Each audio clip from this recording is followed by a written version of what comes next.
nuestras redes sociales.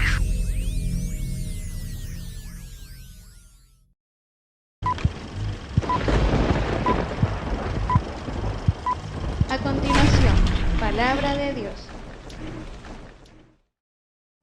Amén. Bueno, que el Señor los bendiga, seamos bienvenidos a la casa de nuestro Dios. Y mientras entonaba ese himno, Bellas Mansiones, recordaba a un pastor y amigo que estuvo acá con nosotros quizás en unas 3 oportunidades. Como iglesia, bueno, hace varios años como Ministerio de Jóvenes fuimos y compartimos con los jóvenes de su iglesia, y en una oportunidad también estuvimos en una vigilia allá. Su nombre, Omar Hernández, este día pues pasó a la presencia del Señor, ¿verdad? Así es que oramos por la fortaleza de la familia y de la congregación también. Quizás a ojos de muchos un muchacho todavía. Creo yo que no pasaba de los 45 años, creo yo. Y pues son parte de las cosas que uno no se explica, ¿verdad? Que uno no se explica. Una iglesia muy, muy, muy bonita. Muy bonita. Eso es en un pueblo allá por Comalapa que se llama Tapalhuaca. Muy bonita la obra, muy bonita. Y pues este día pues pasó a la presencia del Señor. Bueno, mis estimados hermanos, vamos a escudriñar la palabra de nuestro Dios. Quiero invitarle a que abra su Biblia en Efesios capítulo 6 y versículos 10 y 11. Efesios capítulo 6, versículos 10 y 11. Ya en la recta final de esta epístola nos restan básicamente 14 versículos, así es que ya en los últimos capítulos, ¿verdad? Cuando lo encontremos puestos en pie, le damos lectura a la palabra de nuestro Dios. Capítulo 6, versículo 10 y 11. Cuando dije los últimos capítulos, no me refería a los últimos capítulos de la epístola, sino que haciendo una analogía de la novela Chuca, que gracias a Dios ya no ve. Sí, exacto, que ya no ve, ¿verdad? Así es que vamos a darle lectura, versículo 10 y versículo 11. ¿Lo tenemos? Dice la palabra del Señor y que se puede escuchar. Juntos lo leemos. Por lo demás, hermanos míos, fortaleceos en el Señor y en el poder de su fuerza.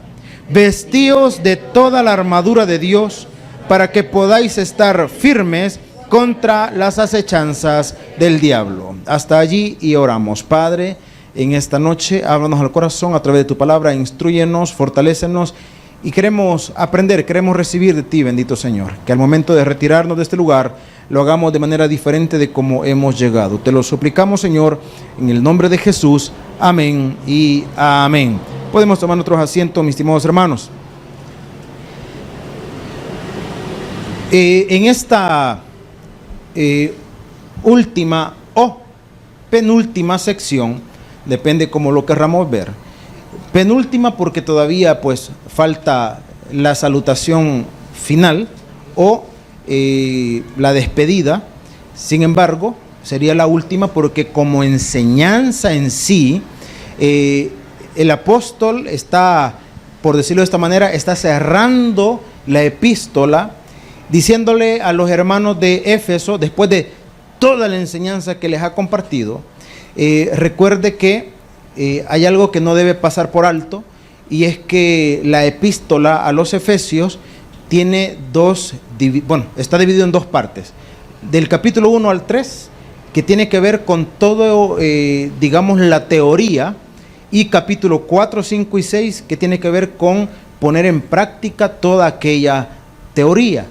Ahora, lógicamente, como hemos venido viendo en los últimos versículos, o los versículos que hemos estudiado últimamente, aquel que en algún momento pueda decir, no, mire, esa condición que está enseñando ahí el apóstol Pablo es una condición sencilla, fácil de digerir. Sin embargo, no es así. ¿verdad? Por eso cuando se habla del sometimiento y de la llenura del Espíritu Santo, el apóstol lo comparó con 3 aspectos que no son nada sencillos de sobrellevar, ¿verdad? Puso la comparación con el sometimiento en el plano matrimonial, en el plano de los padres para con sus hijos, de sus hijos para con sus padres, en el plano de los siervos para con su señor y los patronos para con sus siervos. O sea, no es una condición sencilla.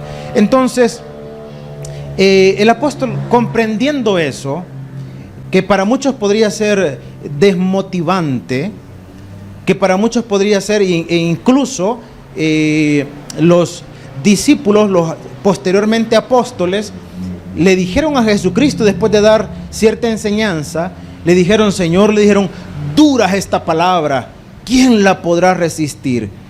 Entonces, yo siempre he dicho que el Señor pudo en algún momento venir y con paños tibios decirles: no, hijo, mira, no es así, ¿verdad? Tenés que comprenderlo mejor. Mira, te lo voy a explicar despacito para que me entendas. No, fíjese que la reacción fue totalmente, para nuestro tiempo, sería una reacción totalmente sorpresiva, porque fue Pedro, por cierto, el que le dijo, y el Señor le respondió que, ¿acaso te querés ir también? Porque si te querés ir, andate, le dijo.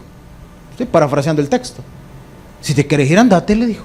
No, le dijo Pedro, ¿verdad? No, y ahí es donde surge aquella expresión, aquella porción bíblica muy hermosa y hasta hecha alabanza. Y Pedro dijo: no, Señor, le dijo, ¿y a dónde voy a ir? Si solamente tú tienes palabras de vida eterna. Entonces el apóstol, repito, comprendiendo esta condición, viene y dice en el versículo 10: por lo demás, ¿a quiénes les habla? A los hermanos. ¿A quiénes les habla? A los hermanos, a los creyentes, a nosotros. Dice: por lo demás, hermanos míos, como les dijo, fortaleceos en el Señor y en el poder de su fuerza. Ahora, ¿es complicado? Es complicado. Es complicado. ¿Cuál es la forma de poderlo sobrellevar? A través, hermano, de la fortaleza que encontramos en Dios. En otras palabras, cuando nosotros vivimos a distancia con Él, por supuesto, y aquí quiero hacer este énfasis, por supuesto que va a ser complicado, por supuesto que va a ser duro, por supuesto que va a ser cuesta arriba, si lo que nos da la potestad y la condición de poder caminar conforme a lo que Dios espera, es la fortaleza que en Él podemos tener. En Él. Recuerde que el Señor también dijo: venid a mí los que estáis cansados y cargados, yo los voy a hacer descansar. Y hasta ahí todo bonito. El problema es el siguiente versículo, cuando les dijo: y llevad mi yugo sobre vosotros. Entonces uno se pregunta: bueno, me está diciendo que si estoy cargado, que si estoy cansado, que venga a Él. Vengo a Él y ahora me dice que lleve su yugo. Bueno, y entonces, ¿cómo está la situación aquí? Y siempre hemos explicado 2 cosas. Número 1, una cosa es llevar la carga solo, otra cosa es llevarla compartida. Y lo que el Señor está ofreciendo es que Él va a llevar con nosotros, hermano, las cargas que tengamos que soportar en esta vida. La diferencia es que el Señor dice: porque ligera es mi carga. Ahora, repito, el apóstol dice: por lo demás, hermanos míos, fortaleceos. Tomen ánimo, tomen ánimo. No se quede en aquella condición. Hace un par de semanas meditábamos en eso. Acá en el país, no nos vayamos lejos, acá en el país, hace, qué sé yo, 20, 25 años quizás, o menos incluso, había un concepto del evangelio, y se decía que el evangelio era sufrido, que el evangelio era duro. No, pues si usted lo quiere llevar solo, si usted quiere caminar solo, por supuesto que va a ser así. Pero si usted se fortalece en el Señor, en lugar de ser una condición, hermanos, dura, difícil, va a ser una condición deleitosa. ¿De qué depende? Depende de cómo, o mejor dicho, en quién usted busque la fortaleza. Si usted la busca en la religión, en la iglesia, hermano, es cuesta arriba. Usted lo busca en Dios, entonces se va a dar cuenta que lo que Dios pretende para usted no es una condición de sufrimiento, de dolor y de llanto continuo. No es esa la condición de Dios. Entonces dice la Escritura, una vez más, versículo 10. Por lo demás, hermanos míos, fortaleceos en el Señor. ¿Y qué dice? Y en el poder. Ahora, pregunta sencilla. ¿Quién es el fuerte? Él. Él es el fuerte. Entonces, en Él las cargas tienden a ser ligeras. No dije fáciles, dije ligeras. Ligeras. Como meditábamos el día de ayer, para los que vinieron, hay etapas en la vida que nosotros no quisiéramos enfrentar. No quisiéramos pasar por allí. Sin embargo, querramos o no, en algún momento habrá que pasar por esas etapas que menciona Eclesiastés capítulo 3. Y cuando nos toque pasar por alguna de esas etapas, lo que va a marcar la diferencia es la distancia en la que usted se encuentre con Dios. Eso va a marcar la diferencia. Entonces, por eso dice el apóstol, fortaleceos en el Señor y en el poder de su fuerza. No en nuestra fortaleza, sino en la de Él. Y luego, si hablamos de la fortaleza en Dios, entonces viene el apóstol y hace una comparación muy interesante. Toma como ejemplo algo que para, digamos, las personas de Éfeso y de todas las provincias romanas, recuerde que quien gobernaba en aquel tiempo, o el imperio dominante en aquel momento, era Roma. Entonces la asociación que va a hacer el apóstol es bien comprensible, porque todo el mundo sabía, por ejemplo, el atuendo de un soldado romano. Entonces la armadura que el apóstol va a describir de alguna manera hace referencia a esa condición, a esa armadura de los soldados romanos, ¿verdad? No está haciendo referencia a ningún otro, digamos, soldado de algún ejército, de alguna región o de un imperio distinto, no. Está haciendo o está tomando la figura de un soldado romano. Ahora, espero en Dios poder explicarle, tanto en la condición histórica como en la condición espiritual, cómo el apóstol toma esta figura. Entonces dice la palabra, si hablamos de fortaleza o de fortalecernos en el Señor, viene y dice, versículo 11, vestíos, como dijo, de toda la armadura de Dios. Ahora, deténgase ahí.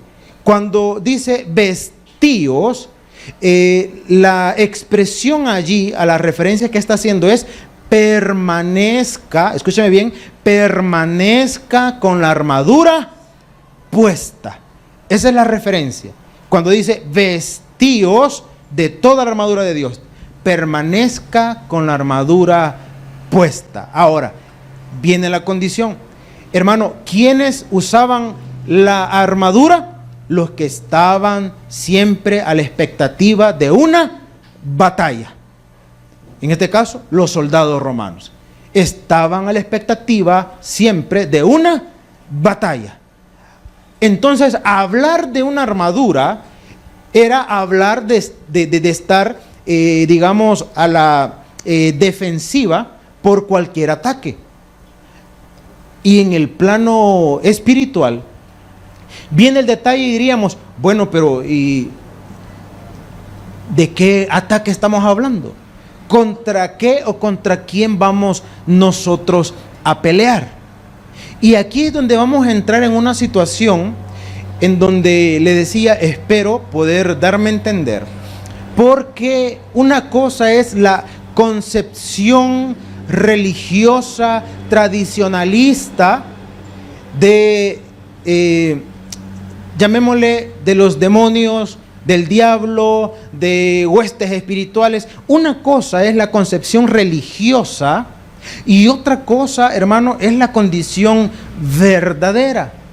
Ahora, ¿se ha percatado usted, espero que así sea, que raras veces, hermano, casi nunca, nosotros nos detenemos a hablar de esa condición espiritual?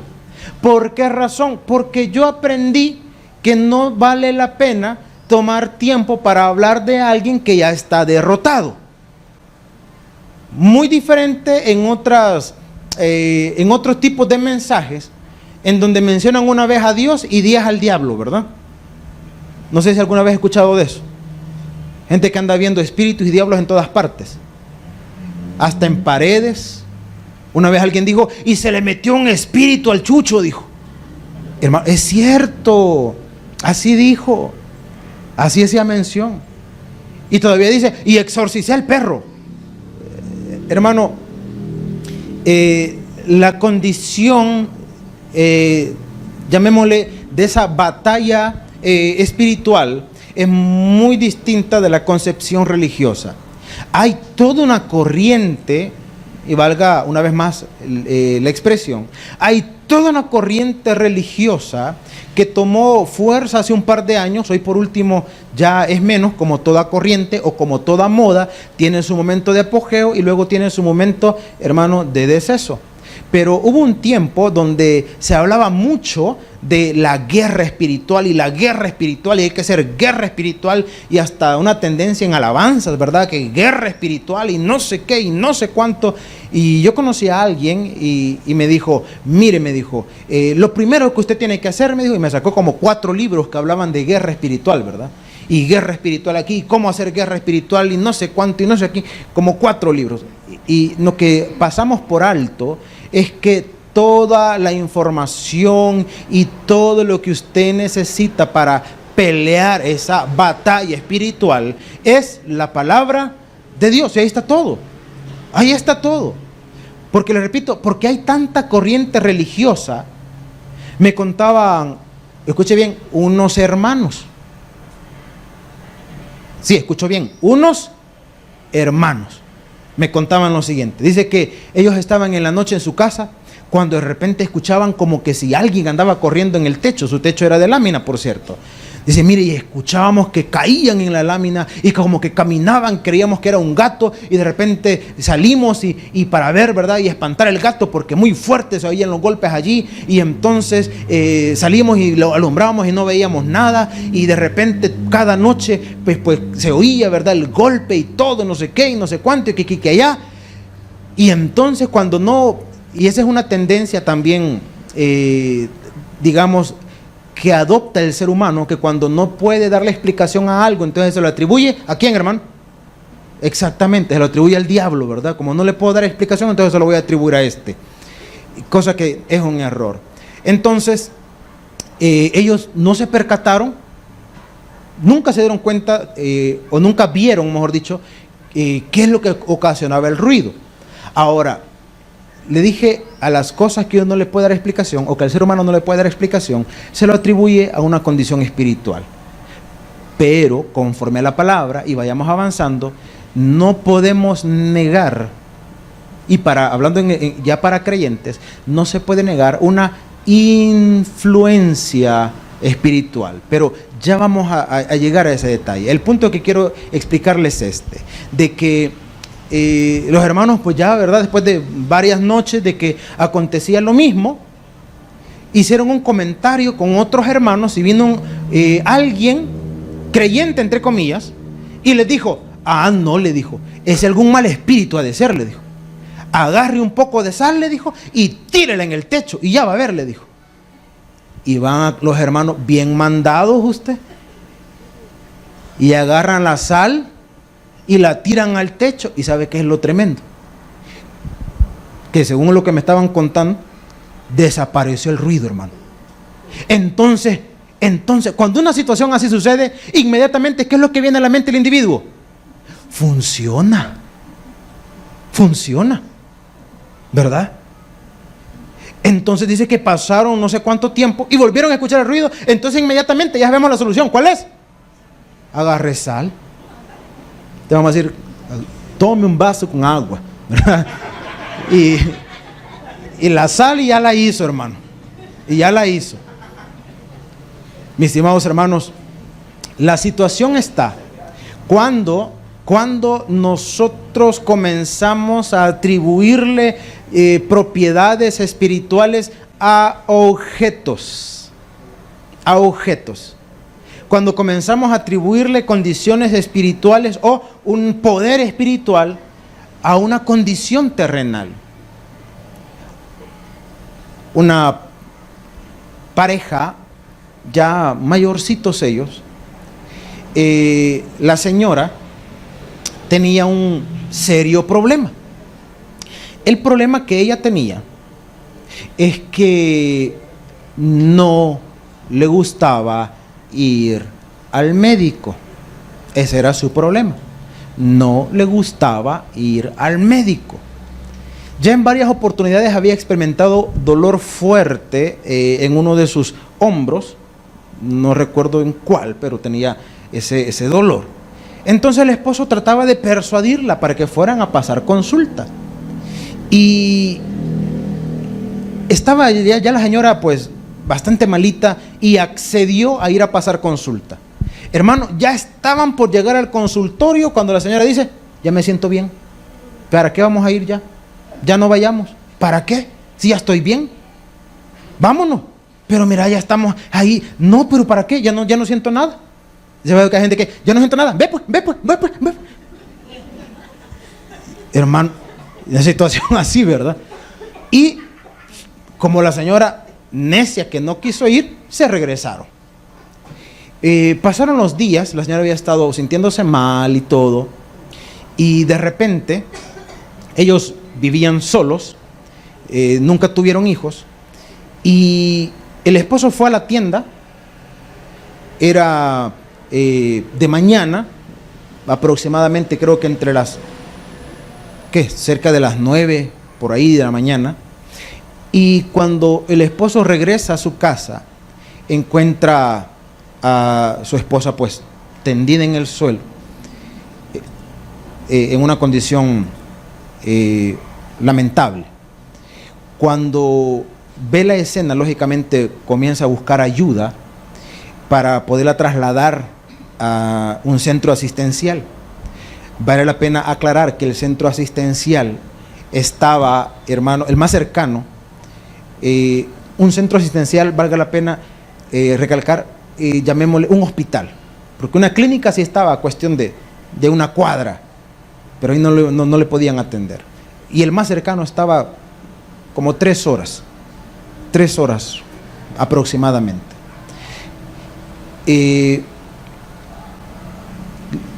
La atendieron a la señora allí, luego hubo que trasladarla.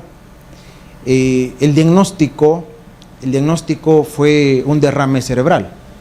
Ese fue el diagnóstico, un derrame cerebral que dejó a la señora en una condición básicamente en un estado vegetal. El detalle sucedió cuando siempre en condiciones así, y depende también el lugar, comienzan a surgir comentarios, comienzan a surgir que yo pues vi estas cosas. Entonces la gente de alrededor comenzó a decir: mire, ese día, cabal como esa hora que usted se fue a la tienda, vieron a un hombre pasar vestido de negro por aquí que nadie lo conocía. Entonces comenzaron a murmurar o a decir que lo que había sucedido era una situación de influencia espiritual. Ahora, yo le quiero explicar algo. Hermanos, no era una condición de influencia espiritual. Era un descuido de salud que lastimosamente se pagó muy, muy, muy caro.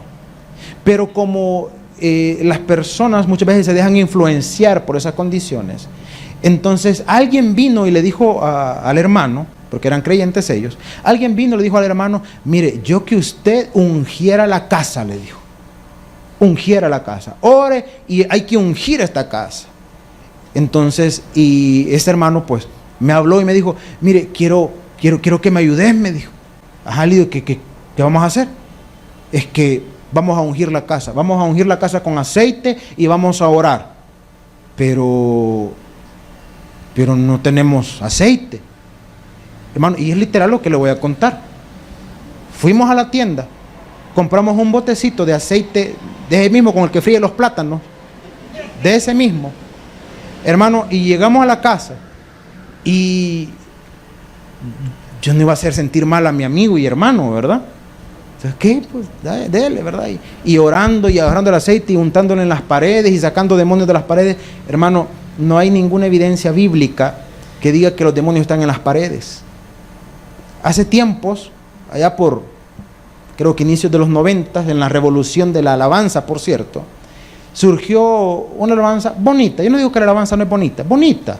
El problema es que doctrinalmente no es cierta, doctrinalmente hablando, no es verdad. De que es bonita, pero doctrinalmente hablando no tiene razón de ser. Porque había una parte del coro que decía, espíritu de enfermedad, huye. Espíritu de escasez, huye. Hermano, no son espíritus. ¿Cómo es que le diga? Espíritu de la gripe, para los que están engripados ahorita. No, hermano, no hay espíritu de gripe. Esos son virus, hermano. Son virus, ¿verdad? Y que espíritu de pobreza, hermano, no hay espíritu de pobreza, hermano. Hay pobres espíritus, tal vez, ¿verdad? Pero espíritus de pobreza no hay. No hay. Muchas veces lo que pasamos son el resultado de nuestra desorganización. Son el resultado, hermano, de la forma inapropiada en la que administramos los recursos que Dios nos permite, sean pocos o sean muchos, porque el problema de la escasez o de la condición económica a veces no es los pocos recursos que yo recibo, sino la forma inapropiada como los administro. Porque usted puede probablemente adquirir más recursos. ¿Sabe cuál es el problema? Que hay un principio bien sencillo. A mayor capacidad adquisitiva, mayores gastos. Usted ganará $1,000, capaz, si es un desorganizado, va a gastar mensualmente 1,200. O sea que siempre va a estar amolado. No piense de que si yo ganara 3,000, solvento todo. No, gastara 3,500 quizás. O sea, todavía debiera, pues. Porque no es la cantidad de los recursos muchas veces, sino la mala administración. Entonces, cuando se está pasando una situación así, no, es que son los ataques del diablo. No, hermano, no es así. No es así. Entonces, todas esas corrientes, en alguna forma, han hecho tener un concepto inapropiado de esta condición o de esta lucha o de esta batalla espiritual. En primer lugar, porque cuando se habla, por ejemplo, hay que entender, o vámonos al origen mejor, antes de entrar de lleno a esa condición. Y es muy interesante porque en la doctrina bíblica o en la teología, si usted lo quiere ver un poquito más profundo, hay una de las doctrinas básicas que se llama angeleología. Es la doctrina de los ángeles. Ahora, ¿sabe cuál es el detalle? Que la angeleología está dividida. Y para muchos puede parecer contradictorio poner a los unos a la par de los otros. Dentro de la angeleología está una división que es la demonología, o sea, la doctrina de los demonios. Y alguien dirá, ¿por qué poner a los ángeles a la par de los demonios? Porque eso sí usted lo puede encontrar en la Escritura, y probablemente la próxima semana nos profundicemos y nos vayamos a esa porción en el libro del profeta Isaías, en donde describe la rebelión de Satanás. Cuando se describe, ahora, ¿qué era Satanás? Dice, era un querubín hermoso. Dentro de los ángeles o de la enseñanza de los ángeles, y la encontramos en la Biblia, hay jerarquías. Hay ángeles, arcángeles, querubines y serafines. Todos ellos se mencionan en la Escritura y se describen. Ahora, en el concepto religioso, nosotros siempre vamos a ver a los ángeles, hermanos, con sus alas y la aureola. Y eso es una corriente tradicionalista, si usted le quiere ver de alguna otra forma, poética. Usted quiere ver la manifestación de los ángeles, lea en el libro de Josué, por ejemplo. Ahí se describe a un ángel, hermano, de una condición muy distinta de como tradicionalmente a veces nosotros lo queremos pensar. Dice que estaba un ángel, ¿y sabe cómo estaba? Vestido de, Josué lo confundió con un guerrero, porque Josué era un gran bélico, hermano. Dice que vio un varón con una espada desenvainada y vino Josué cuando lo vio, sacó su espada, menos mal que era algo prudente, porque le dijo, ¿eres de los nuestros o eres enemigo? De que no se los podía.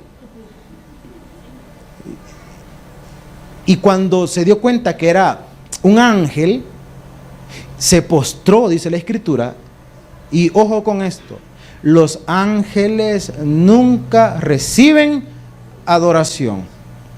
Entonces le dijo, levántate. Así como le dijo el ángel allá en Apocalipsis a Juan, cuando Juan se postró también, levántate. Yo soy consiervo tuyo, adora a Dios.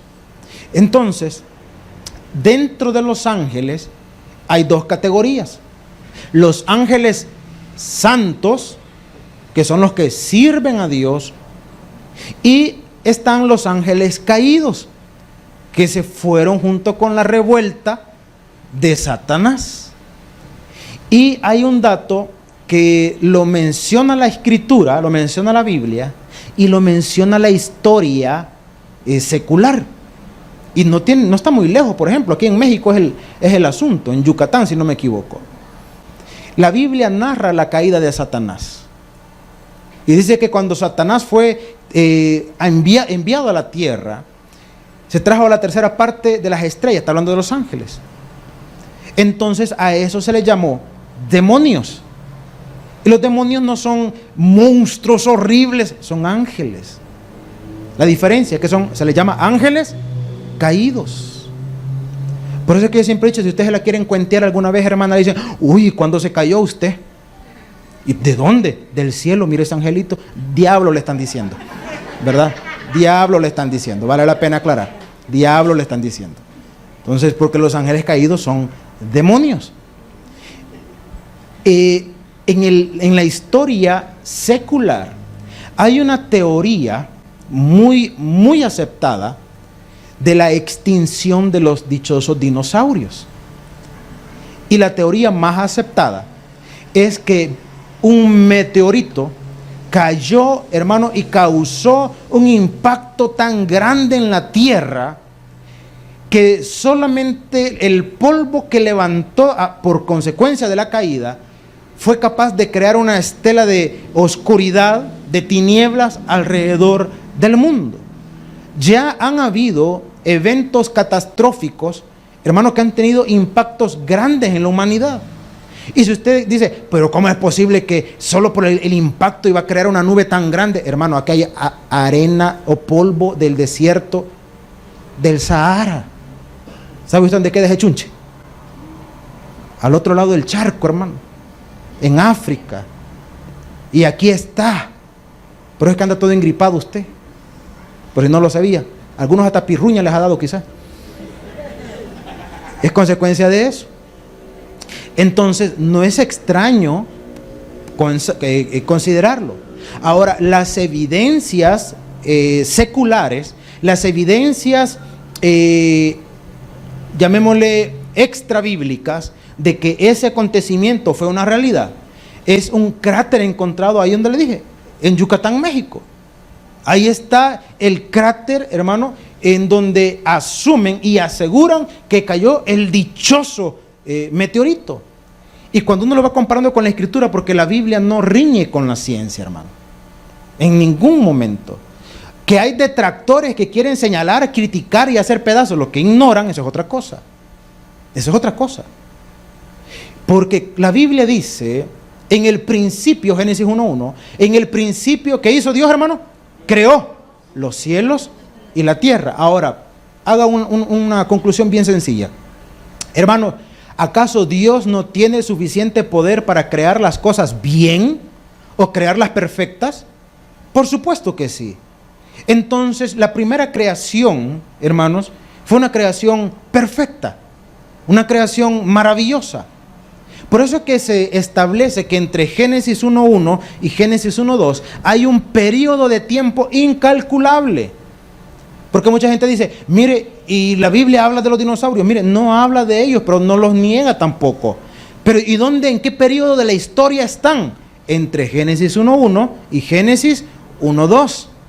Porque cuando usted ve, se pasa al 2, dice, y la tierra estaba, ¿cómo? desordenada y vacía. En otras versiones dice, y la tierra era un caos.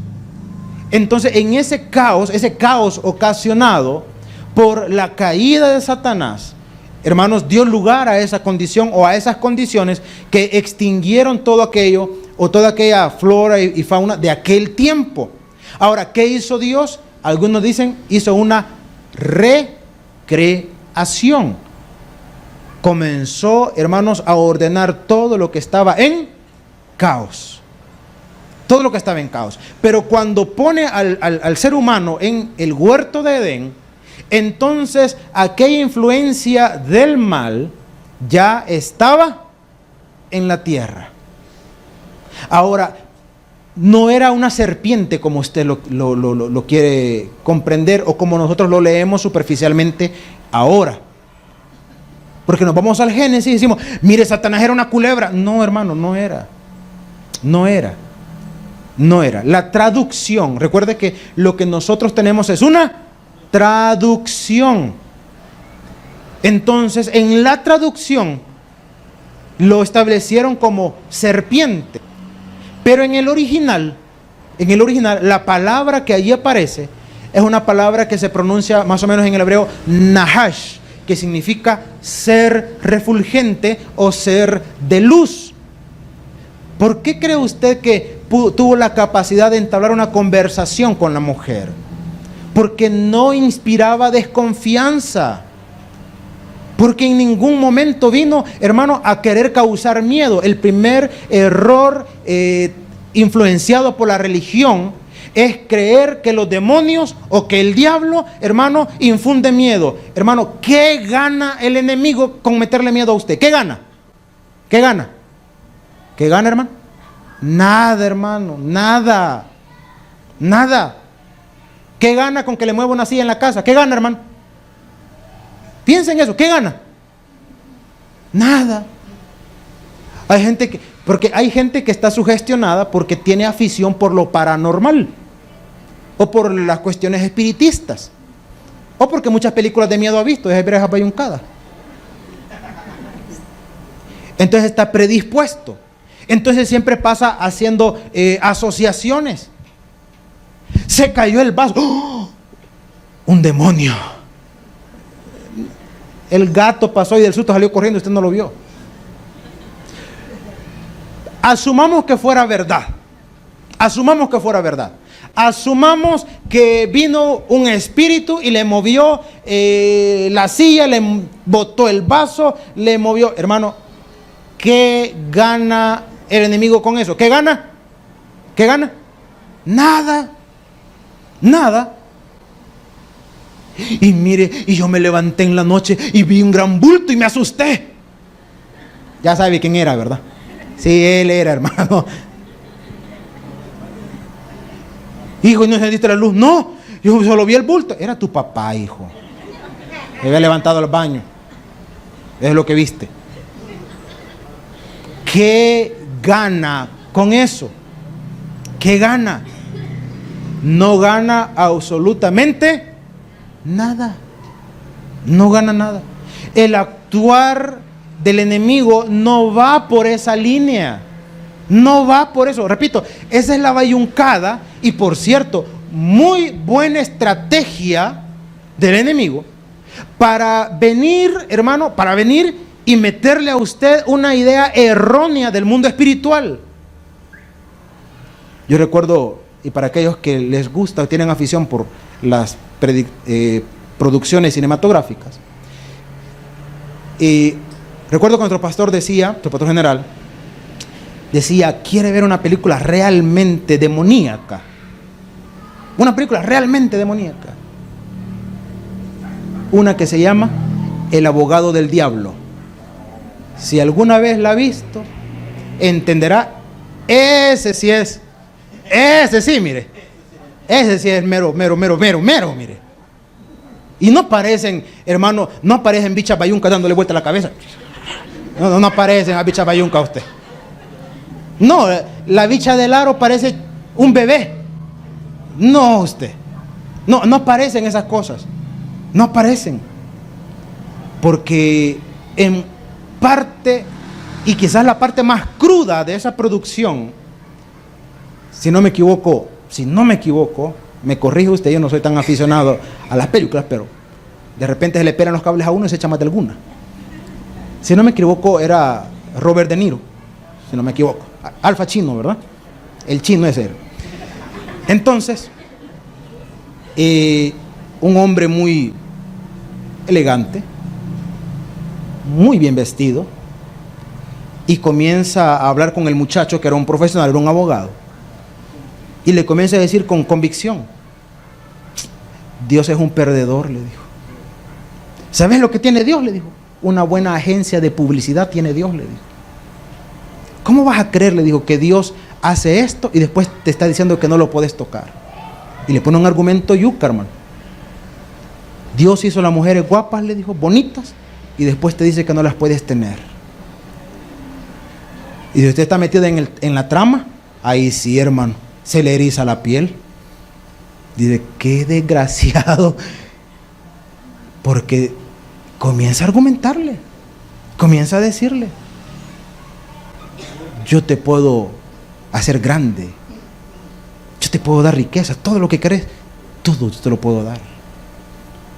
Y le pone enfrente un diablo, nada feo, hermano. No, nada feo, hermano. Ese diablo que puso, no, usted, ese es otro pisto. Entonces, esa producción, porque yo le puedo citar otra, no recuerdo el nombre, me acuerdo de la escena, que el protagonista estaba dentro de una catedral. Entonces de repente se manifiesta, entre comillas, el diablo, y comienza a levantar las bancas y comienza a perseguir al protagonista, y aquel gran relajo dentro de la catedral. No, ese no es el diablo, hermano. No, es mentira usted. Como yo no sé si alguna vez usted conoció ese caso, pero antes, si usted andaba en una parte un poco desolada y de repente se armaba un pequeño remolino, ¿alguna vez vio en una parte descampada un remolinito? ¿No? Aunque sea en una cancha de fútbol. ¿Sí? ¿Qué decía la abuelita que había que hacer en ese momento? Si andaba a adelantar, decía, adelantar al revés, y no póngase la ropa al revés, decía, para espantar al diablo. Hermano, ese es una tontera, hermano. Es una tontera. Porque la influencia del enemigo es otra cosa. No, escucha esto, no pretende producir en usted miedo. No pretende producir en usted miedo. ¿Sabe qué es lo que pretende? Seducirlo, que es muy diferente.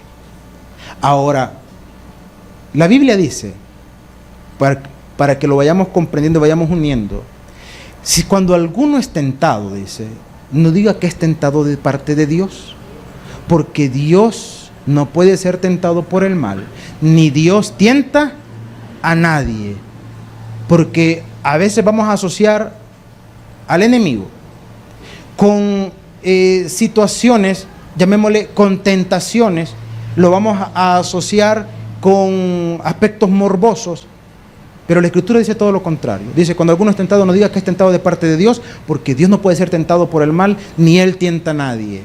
Entonces, cuando alguno es tentado, es cuando de su propia, ¿qué dice la palabra? Concupiscencia. Está diciendo de aquella condición que ya está en nosotros. Entonces, ¿qué va a hacer el enemigo? Se lo pongo en un ejemplo sano, en un ejemplo sencillo. Usted, y por ahí anda hasta un meme de broma, por cierto, donde le mandan una cajita llena de repostería, dice, felicidades por tu primer día de gym, taiquitos de chocolate y toda la cosa ahí. Entonces, para que me entienda, algo así es la situación.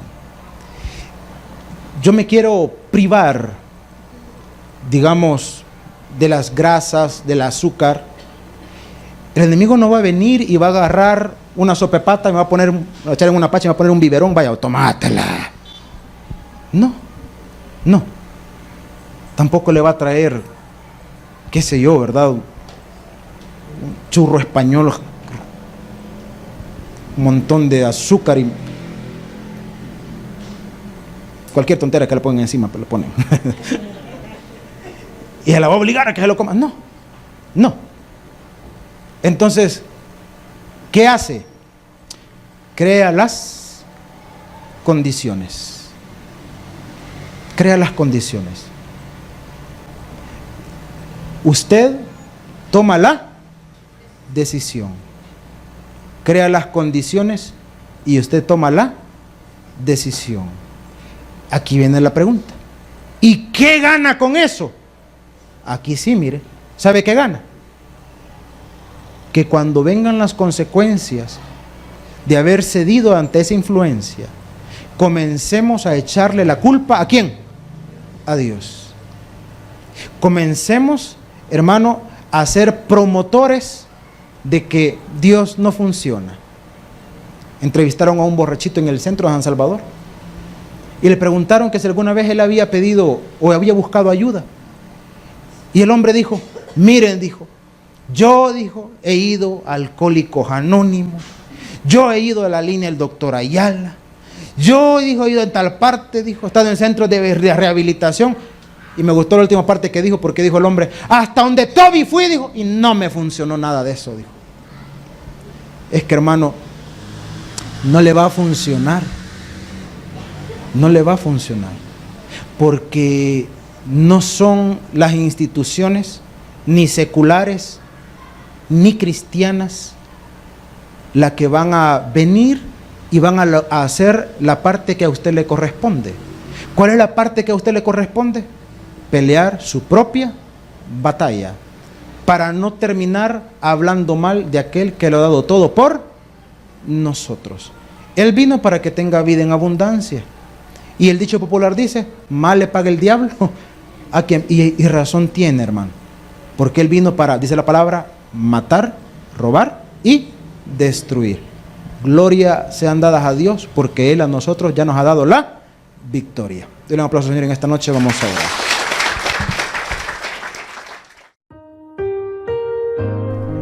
El predicador ha terminado su mensaje. Es tiempo de que recibas a Jesús como tu Salvador personal. Ora conmigo de la siguiente manera. Señor Jesús, yo te recibo hoy como mi único y suficiente Salvador personal. Creo que eres Dios, que moriste en la cruz por mis pecados y que resucitaste al tercer día. Me arrepiento, soy pecador. Perdóname, Señor. Gracias doy al Padre por enviar al Hijo a morir en mi lugar. Gracias, Jesús, por salvar mi alma hoy en Cristo Jesús, mi Salvador. Amén. Bienvenido a la familia de Dios. Ahora te invitamos a que crezcas en el conocimiento de las Escrituras. Congrégate con nosotros. Estamos ubicados en kilómetro 6,5, carretera a Los Planes de Renderos.